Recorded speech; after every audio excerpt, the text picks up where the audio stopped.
विवेचना में आज कहानी भारत का संविधान बनाने वाले बाबा साहेब भीमराव अंबेडकर की।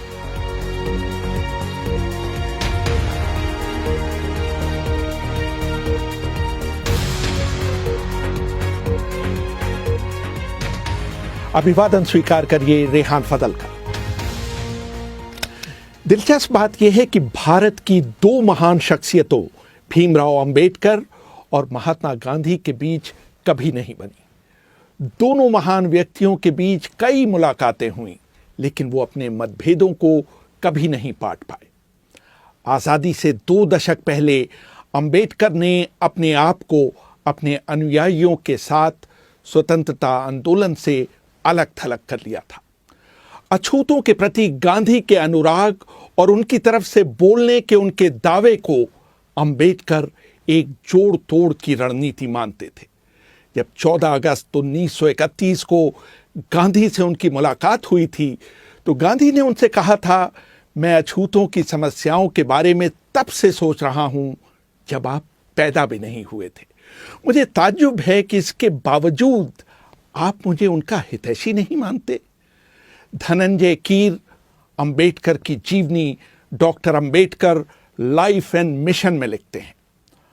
अंबेडकर ने गांधी से कहा, अगर आप अछूतों के खैरख्वाह होते तो आपने कांग्रेस का सदस्य होने के लिए खादी पहनने की शर्त के बजाय अस्पृश्यता निवारण को पहली शर्त बनाया होता।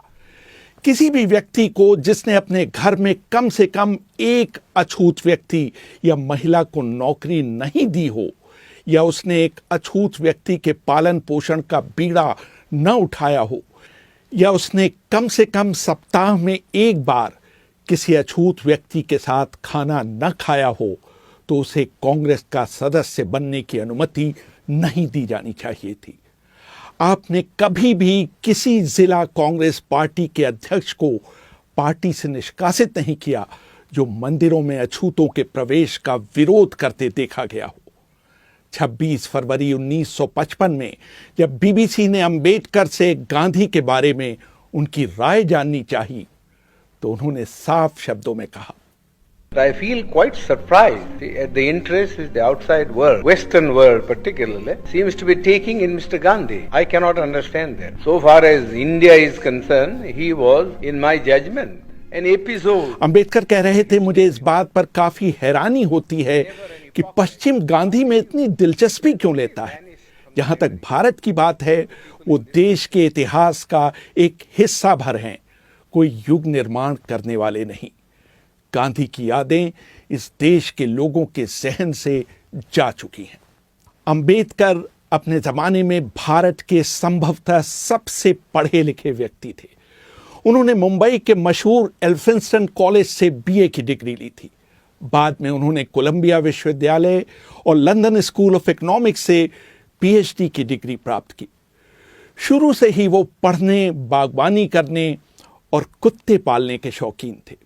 उस जमाने में उनके पास देश में किताबों का संभवतः सबसे बेहतरीन संग्रह था।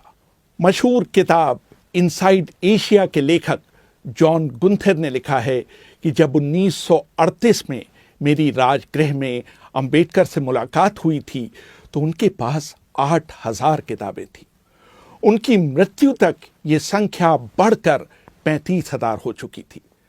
बाबा साहेब अंबेडकर के निकट सहयोगी रहे शंकरानंद शास्त्री अपनी किताब my experiences and memories of doctor Baba Saheb Ambedkar में लिखते हैं, मैं रविवार 20 दिसंबर 1944 को दोपहर 1 बजे अंबेडकर से मिलने उनके घर गया। उन्होंने मुझे अपने साथ जामा मस्जिद इलाके में चलने के लिए कहा। वो इन दिनों पुरानी किताबें खरीदने का अड्डा हुआ करता था। मैंने उनसे कहने की कोशिश की कि दिन के खाने का समय हो रहा है, लेकिन उन पर इसका कोई असर नहीं हुआ। जामा मस्जिद में होने की खबर चारों तरफ फैल गई और लोग उनके चारों ओर इकट्ठा होने लगे।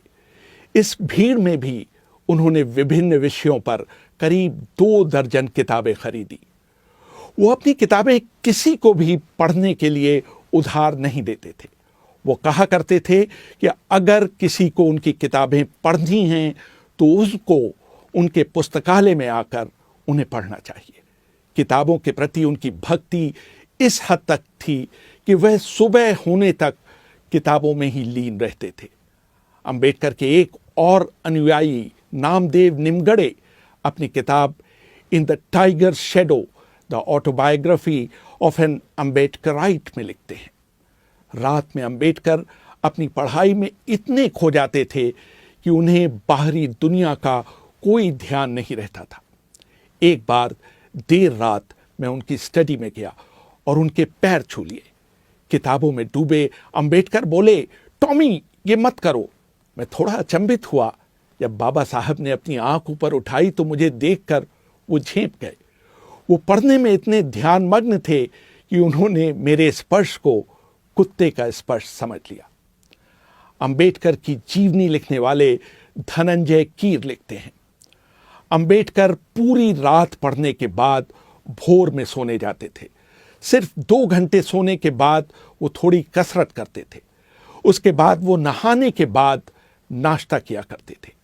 अखबार पढ़ने के बाद वो अपनी कार से कोर्ट जाते थे। इस दौरान वो उन किताबों को पलट रहे होते थे जो उस दिन उनके पास डाक से आई होती थी।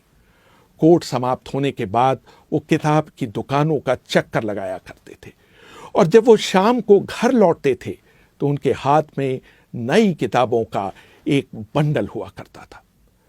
जहां तक बागवानी का सवाल है, दिल्ली में उनसे अच्छा और दर्शनीय बगीचा किसी के पास नहीं था। एक बार ब्रिटिश अखबार डेली मेल ने भी उनके गार्डन की तारीफ की थी। वो अपने कुत्तों को भी बहुत पसंद करते थे। एक बार उन्होंने बताया था कि किस तरह उनके पालतू कुत्ते की मौत हो जाने के बाद वो फूट फूट कर रोए थे। कभी कभी छुट्टियों में बाबा साहेब खुद खाना बनाते थे और लोगों को अपने साथ खाने के लिए आमंत्रित करते थे। अंबेडकर के साथ काम कर चुके देवी दयाल लिखते हैं, 3 सितंबर 1944 को उन्होंने अपने हाथ से खाना बनाया और 7 पकवान बनाए। इसे बनाने में उन्हें 3 घंटे लगे। उन्होंने खाने पर दक्षिण भारत अनुसूचित जाति फेडरेशन की प्रमुख मीनाम्बल शिवराज को बुलाया। वो ये सुनकर दंग रह गईं कि भारत की एग्जीक्यूटिव काउंसिल के लेबर सदस्य ने उनके लिए अपने हाथों से खाना बनाया है। बाबा साहेब को मूली और सरसों का साग पकाने का बहुत शौक था। अंबेडकर को न तो नशे की किसी चीज का शौक था और न ही वो धूम्रपान किया करते थे। एक बार जब उन्हें खांसी हो रही थी तो मैंने उन्हें पान खाने का सुझाव दिया। उन्होंने मेरे अनुरोध पर पान खाया जरूर, लेकिन अगले ही सेकंड उसे यह कहते हुए थूक दिया कि यह बहुत कड़वा है।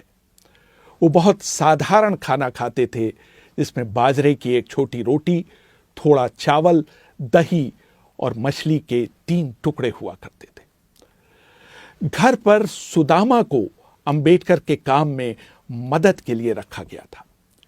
एक दिन सुदामा जब देर रात फिल्म देखकर लौटे तो उन्होंने सोचा कि उनके घर के अंदर घुसने से बाबा साहेब के काम में विघ्न पड़ेगा, जो कि उस समय पढ़ने में तल्लीन थे। वो दरवाजे के बाहर ही जमीन पर सो गए। आधी रात के बाद जब अंबेडकर ताजी हवा लेने बाहर निकले तो उन्होंने दरवाजे के बाहर सुदामा को सोते हुए पाया। वो बिना आवाज किए अंदर चले गए। जब अगले दिन सुबह सुदामा की नींद खुली तो उन्होंने पाया कि बाबा साहेब ने उनके ऊपर अपना ओवरकोट डाल दिया है। 31 मार्च 1950 को मशहूर उद्योगपति घनश्याम दास बिड़ला के बड़े भाई जुगल किशोर बिड़ला अंबेडकर से मिलने उनके निवास स्थान पर आए। कुछ दिनों पहले बाबा साहेब ने मद्रास में पेरियार की उपस्थिति में हजारों लोगों के सामने भगवद गीता की आलोचना की थी। बाबा साहेब के सहयोगी रहे शंकरानंद शास्त्री अपनी किताब my experiences and memories of doctor Baba Saheb Ambedkar में लिखते हैं।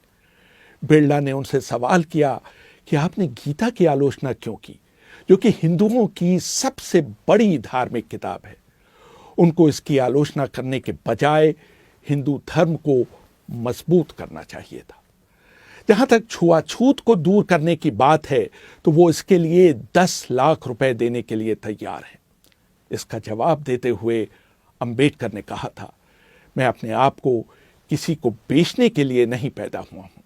मैंने गीता की इसलिए आलोचना की थी क्योंकि इसमें समाज को बांटने की शिक्षा दी गई है। बाबा साहेब मौज मस्ती के लिए कभी बाहर नहीं जाते थे। उनके सहयोगी रहे देवी दयाल लिखते हैं, हालांकि वो जिमखाना क्लब के सदस्य थे, लेकिन वो शायद ही वहां गए हों। जब भी वो कार से अपने घर लौटते थे तो वो सीधे अपने पढ़ने की मेज पर जाते थे। उनके पास अपने कपड़े बदलने का भी समय नहीं रहता था। एक बार वो एक film a tale of two cities देखने गए। उसे देखते समय उनके मन में कोई विचार कौंधा और वो फिल्म बीच में ही छोड़कर घर लौटकर उन विचारों को लिखने लगे। वो घर के बाहर खाना नहीं पसंद करते थे। जब भी कोई उन्हें बाहर खाने पर ले जाना चाहता था तो उनका जवाब होता था, अगर तुम्हें मुझे दावत ही देनी है तो मेरे लिए घर पर खाना ले आओ। मैं घर से बाहर जाने वाला नहीं। बाहर जाने, वापस आने और व्यर्थ की बातों में मेरे कम से कम 1 घंटा बर्बाद होगा। इस समय का इस्तेमाल मैं कुछ बेहतर काम के लिए करना चाहूंगा। अपने जीवन के अंतिम पड़ाव में बाबा साहेब ने वायलिन सीखना शुरू किया था। उनके सचिव रहे नानक चंद रत्तू अपनी किताब last few years of doctor Ambedkar में लिखते हैं, एक दिन मैंने उनके बंद कमरे में चुपके से झांक कर एक अद्भुत नजारा देखा था। बाबा साहेब दुनिया की चिंताओं से दूर अपने आप में मग्न कुर्सी पर बैठे वायलिन बजा रहे थे। मैंने जब ये बात घर में काम करने वाले लोगों को बताई तो सब ने बारी बारी से जाकर वो अद्भुत दृश्य देखा और आनंदित हुए। रेहान फजल, BBC, दिल्ली।